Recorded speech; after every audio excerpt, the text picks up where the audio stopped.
দুনিয়ার এই ক্ষণস্থায়ী জীবনের পর প্রত্যেক মানুষকেই মৃত্যুর মধ্য দিয়ে প্রবেশ করতে হবে চিরস্থায়ী আখিরাতের জগতে। সেই চূড়ান্ত জীবনে কারা জান্নাতের সফলতা পাবে আর কারা জাহান্নামের কঠিন শাস্তির মুখোমুখি হবে তা নির্ধারিত হবে মানুষের ঈমান, আমল ও জীবনের পথ চলার উপর।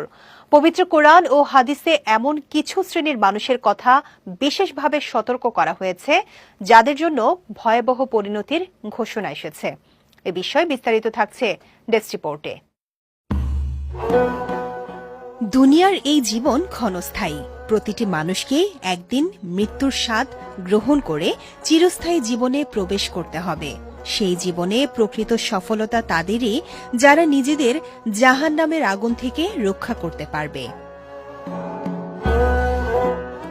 পবিত্র কোরআনে আল্লাহ তাআলা ইরশাদ করেছেন, প্রত্যেক প্রাণীকে মৃত্যুর স্বাদ গ্রহণ করতে হবে এবং কিয়ামতের দিন তাদের পূর্ণ প্রতিদান দেয়া হবে।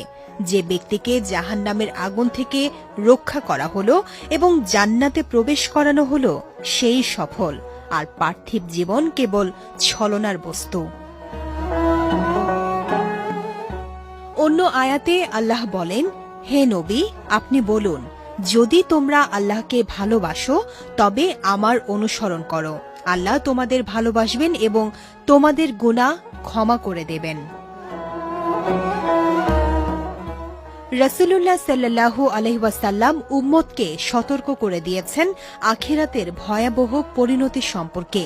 একটি সহিহ হাদিসে তিনি বলেছেন, ৩ শ্রেণীর মানুষের জন্য জান্নাত হারাম করা হয়েছে।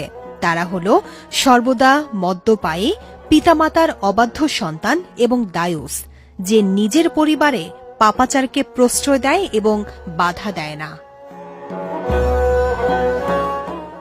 এই হাদিস আমাদের মনে করিয়ে দেয়, শুধু ইবাদত নয়, নৈতিকতা ও পারিবারিক দায়িত্ব ইসলামের গুরুত্বপূর্ণ অংশ।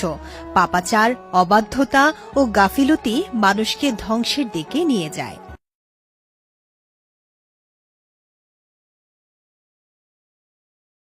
অতএব আখিরাতের সফলতা অর্জনের জন্য আল্লাহর হুকুম মেনে চলা, রাসূল সাল্লাল্লাহু আলাইহি ওয়াসাল্লামের সুন্নাহ অনুসরণ করা এবং সব ধরনের গুনাহ থেকে দূরে থাকা প্রত্যেক মুমিনের জন্য অপরিহার্য।